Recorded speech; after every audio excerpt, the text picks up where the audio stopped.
व्यास। नारद, अपने कखन एलो? अखने। सब कुशल छे ना? हाँ, हम कुशल छी। अपने कुशल छी ना? हम कहाँ कुशल छी। व्यास, अपने तो विद्वान थी को। अहीं तो चारू वेदक रचना केने छी।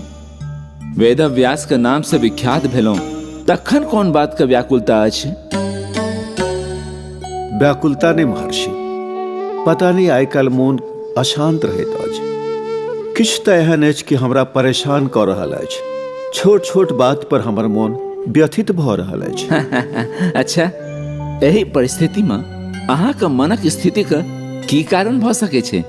हम यही स्थिति के परिभाषित करबा में असमर्थ छी महर्षि। हाँ, कहो। कोना कहू, हमर ध्यान भटक रहल अछि। कोनो लक्ष्य पर एकाग्रचित नहीं छी। मोन बस में नहीं अछि।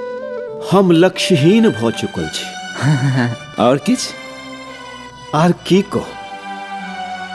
किछ कह चाहे छी, किछ कर चाहे छी।